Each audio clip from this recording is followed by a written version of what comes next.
this appears to be just the latest example of a culture of cover-ups and political intimidation in this administration. It seems like the truth is hidden from the American people just long enough to make it through an election. If this hearing becomes essentially a bootstrap to continue the campaign and to prepare for 2014, we will be making a very, very serious mistake. That was the scene at the Capitol on Friday as the House kicked off its hearings into the IRS. Senate Finance Committee holds its hearings this week. We're joined by two senators on that committee, Republican Rob Portman in Ohio, Democrat Bob Menendez from New Jersey. Also two congressmen from the House committee looking into this, Republican Tom Price and Democrat Charles Rangel. Thank you to all of you. Let me begin with you, Senator Portman. So this has now all been looked at. These IRS allegations has been looked at by the White House, the Inspector General of the IRS, and this House committee has had its hearing. So far, no evidence that the White House knew about the wrongdoing in Cincinnati, no evidence that the White House directed it in any way. Do you accept that, first of all? And given that, what's the most important unanswered question for your hearings this week? Well, George, first, we just don't know yet. There was an audit done by the Inspector General, but we've not had an investigation yet. That's why a bipartisan investigation at the Senate Finance Committee and at the Ways and Means Committee is necessary. I also think a special counsel can end up being necessary here because it has to be independent of the White House. What we do know is that politics was put ahead of the public interest, and it was done so in two of the most sensitive areas of our government. One, of course, the tax collection agency, which has this enormous power over all of us, and second, our national security. So, look, I was one of the people that sent a letter March a year ago saying, what's going on here? We're hearing from all these conservative groups. There seems to be targeting. There seems to be a problem. The IRS apparently took a look at it, responded to our letter, indicated there was no problem. But unfortunately, they were informed of it. And within a week of our letter being responded to, they actually had a briefing, the Deputy Commissioner of the IRS, indicating that there were these problems. They never bothered to correct a record. So now you have, over a year later, finally the IG report coming out and them acknowledging it. So there's a real concern here. Dave Camp just talked about, basically putting politics ahead to get through the election. Maybe that was it. We don't know, but we need to get to the bottom of it. But there has been an investigation, and the House has looked at it. As you said, the IG. Have you seen any evidence that anyone outside that Cincinnati office, and you're in Cincinnati today, gave any kind of direction, any kind of political direction to the office?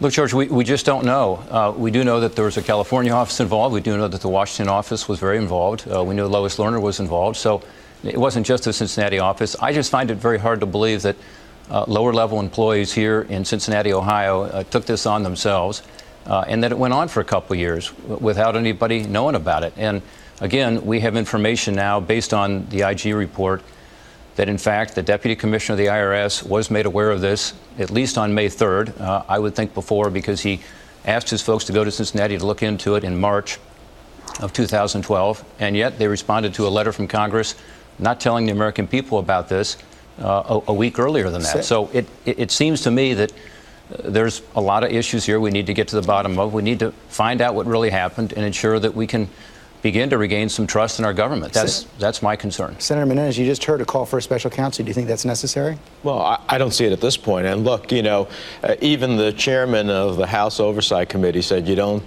start accusing the IRS until you have an independent deep dive. And that deep dive is what the Inspector General did.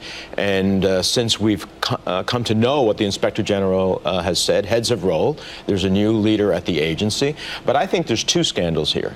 And clearly what the IRS did in this regard is absolutely wrong, and it's outrageous. It's a lack of management, and we should look legislatively as to whether we have to create any screens or filters that they look at in the future so that they operate more accordingly. But there's a second scandal, and that fact is that hundreds of millions of dollars have been used in C4s that are supposed to be used as nonprofit social welfare entities for political purposes.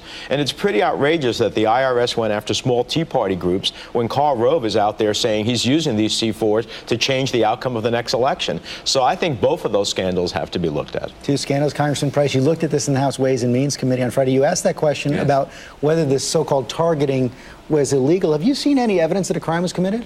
Well, we don't know yet, as Senator Portman said. This is really chilling stuff, though, George. The IRS was asking church groups what was the content of their prayers to determine whether or not to give them tax-exempt status, or book groups. What books were they reading? Provide a book report.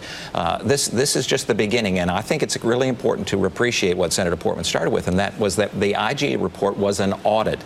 It was not an investigation. This is just the beginning of this process, and we need to get to the bottom of it. We need to find out who made those decisions, hold them to account, and see how high up the chain it went, and that's exactly what we'll be doing. So do you think a special counsel is needed as well? I think it's, again, I think it's premature to determine that. I do believe that the committees of jurisdiction in the House and in the Senate need to continue their investigation and determine exactly who made these decisions. These weren't just some individuals at a low level in the IRS. They don't make those kinds of decisions. You know that. The American people know that. What needs to be restored is trust, and that's the real question. Let me bring this here to Congressman Rangel, because there's extensive reporting in your hometown newspaper this morning, the New York Times, which suggested, and some of this information is developed in the IG's report as well, that to the extent higher-ups in the IRS were involved, they actually ordered the Cincinnati investigators to broaden their criteria, not to single out the Tea Party, not to have any political bias there. I think the biggest problem is that the tens of thousands of IRS workers that work hard with all the stigma being tax collectors, are getting a bad shake out of this. First of all, it is the law. As Senator Menendez says, this law lends itself to abuse. I don't think that gang in Cincinnati had the slightest clue as to find out whether or not people making contributions were involved in politics or whether they were involved in social welfare. Under the law, it's not just an exclusive thing.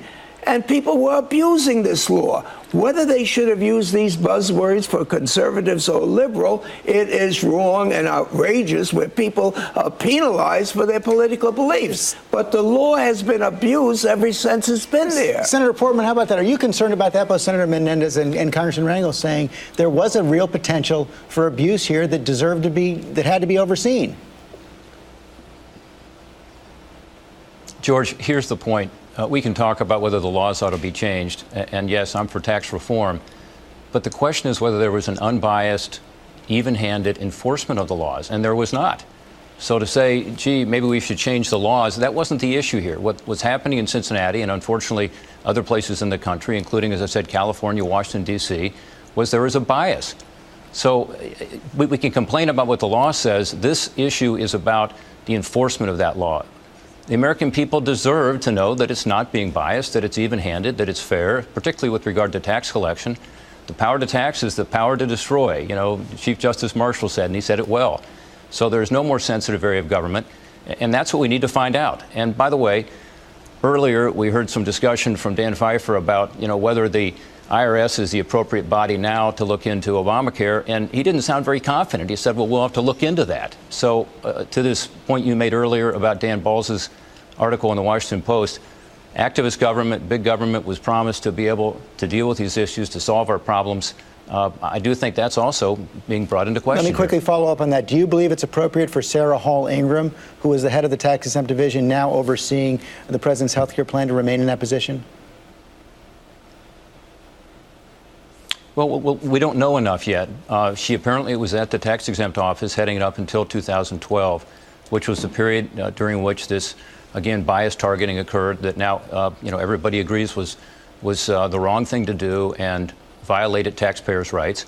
So we need to find out why she was given promotions during that period and then why she was promoted to another job to take care of even a bigger responsibility now the IRS is being asked to take on, which is implementing Obamacare. Senator Menendez? As you know, George, I was involved in the 1990s in IRS reforms. With all due respect to my colleague, it's not about changing the law.